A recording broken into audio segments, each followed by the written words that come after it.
Salut les amis, c'est parti pour ce premier WOD des Open 2025. Ce premier WOD, ça fait plaisir, c'est un WOD que vous allez tous pouvoir faire. En termes de complexité de mouvement, vous allez tous pouvoir le faire comme il est prescrit. Au niveau des charges, vous allez être énormément à pouvoir aussi le faire avec les charges prescrites. Donc voilà, ça fait plaisir, on va pouvoir tous se challenger ensemble sur un WOD qui va être le même quasiment pour tout le monde. On va partir sur un AMRAP de 15 minutes, c'est-à-dire qu'il va falloir aller le plus loin possible en 15 minutes sur 3 mouvements. On va commencer par des burpees over, vous en aurez 3 à faire. Ensuite, on aura 3 dumbbell hang clean and jerk, donc on partira le dumbbell au niveau des hanches et on l'emmènera au-dessus de la tête en passant par les épaules et on finira par 9 mètres de fente en avançant au poids de corps. Dès que vous aurez terminé vos fentes, on ajoutera 3 reps sur les burpees, 3 reps sur les clean and jerk et on repartira sur la même distance sur les fentes, c'est-à-dire 9 mètres. Et à chaque tour, on ajoutera 3 répétitions. On partira donc pour 3 burpees, 3 clean and jerk, 6 burpees, 6 clean and jerk, 9 burpees, 9 clean and jerk, etc. jusqu'à la fin des 15 minutes. Alors comme pour tous les WOD des Open, on va être un peu plus exigeant que d'habitude sur les standards. Les standards, c'est comment vous allez exécuter vos mouvements pour que tout le monde fasse la même chose et soit jugé avec les mêmes critères. Donc on va commencer par les burpees. Sur les burpees, vous devez avoir tout votre corps qui va toucher le sol quand vous allez vous allonger au sol. Et ensuite, quand vous allez vous relever, vous devez avoir les 2 pieds dans les airs en même temps quand vous allez passer par-dessus votre dumbbell. Ça, c'est le critère sur les burpees. Ensuite, sur les dumbbell hang clean and jerk, vous allez pouvoir faire votre premier clean and jerk départ du sol, l'emmener sur l'épaule, puis l'envoyer au-dessus de la tête en 2 mouvements. Et ensuite, sur le deuxième et le troisième mouvement, puis ceux qui suivront, vous devrez partir de la position hang, c'est-à-dire le dumbbell au niveau des hanches. Le mouvement va se terminer lorsque vous aurez votre dumbbell au-dessus de la tête et qui sera aligné avec vos épaules, vos hanches et vos chevilles. Ensuite, pour les fentes, vous allez devoir partir derrière la ligne des 4,50 m, faire les fentes en avançant, en posant votre genou au sol et en finissant l'extension complète sur vos fentes. Et quand vous terminez la première ligne puis la seconde, vous devez passer votre pied en entier derrière la ligne des 4,50 m. 4,50 m aller, 4,50 m retour.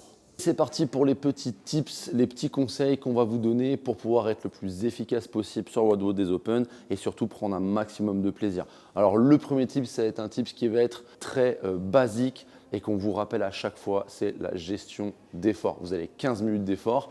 Quand vous allez commencer le WOD, vous allez avoir de l'émulation, vous allez avoir envie d'envoyer fort sur les premières séries, c'est là qu'est le piège. Si vous envoyez très fort au début, vous allez complètement exploser. Et quand vous allez arriver sur les séries de 15-20 burpees, ça va être terminé et vous allez souffrir jusqu'à la fin des 15 minutes. Donc il va falloir gérer son effort dès le début, surtout sur les petites séries où on a envie d'aller vite, sur 3, 6, 9, même jusqu'à 12. Donc premier tips, pacez, gérez votre effort. Dès le début, ne partez pas trop vite. Laissez partir les copains à côté et les copines sans problème et vous gérez votre effort, vous les rattraperez sur la distance. Deuxième tips, quand vous êtes sur vos dumbbell hang clean and jerk, vous avez 2 façons de faire vos dumbbells. Vous pouvez soit enchaîner vos dumbbells de la même main ou les alterner à droite et à gauche. Personnellement, je vous dirais de commencer par votre bras fort, ensuite faire quelques reps de votre bras faible et finir par votre bras fort. Si vous êtes droitier, ce sera votre bras droit. Si vous êtes gaucher, ce sera votre bras gauche. Donc, faites un peu plus de reps sur votre bras fort. Au niveau de votre clean and jerk, essayez de ne pas faire de pause au niveau des épaules.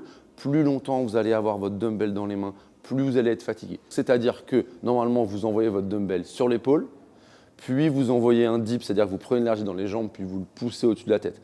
Là, on va essayer de faire les 2 en 1, c'est-à-dire qu'au moment où je vais réceptionner mon dumbbell sur l'épaule, je vais le réceptionner en fléchissant les jambes et je vais envoyer directement l'haltère au-dessus de la tête, toujours en 2 étapes, hanche, épaule, puis épaule au-dessus de la tête, mais le dip va être compris dans la réception de la charge. Troisième tip, ça va être sur les burpees également, mais plus une question de positionnement. Lorsque vous allez faire vos burpees, pensez à mettre vos mains en avant du dumbbell, puisque quand vous allez remonter vos pieds, il faut qu'ils arrivent au niveau du dumbbell pour sauter directement. Si vous êtes trop loin du dumbbell vers l'arrière, vous allez devoir faire un pas d'ajustement et à chaque fois vous allez perdre de l'énergie et du temps sur vos burpees. Donc pensez bien à mettre les mains en avant. Également sur les burpees, une façon économe de faire vos burpees, ça va être de faire le step up, c'est-à-dire que vous allez remonter avec une jambe et pas les 2 jambes en même temps. Ça va permettre de vous économiser sur le long terme. Ça évite d'avoir ce mouvement explosif des 2 jambes en même temps qui va vous fatiguer et les abdos et les jambes et surtout votre cardio qui va monter un peu plus.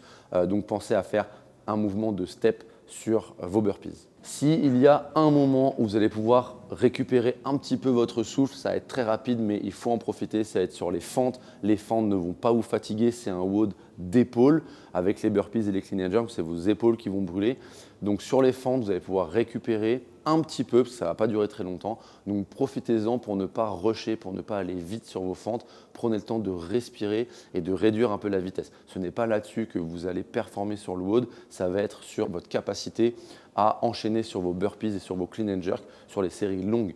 Donc récupérez sur vos fentes un petit peu pour pouvoir enchaîner directement avec vos burpees quand vous revenez des fentes. Et enfin, dernière chose, si vous voulez vous challenger, ça va piquer, ça va faire mal, mais à la fin, quand il restera 1 minute 30, 2 minutes au chrono, à ce moment-là, là, vous allez pouvoir accélérer. On est tous capables d'accélérer à la fin d'un WOD. Il nous restera toujours un petit peu d'énergie.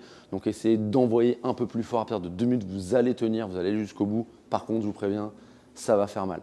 Prenez du kiff. Rendez-vous ce soir à 18 h à CrossFit Annecy pour la première vague des Open. Ciao!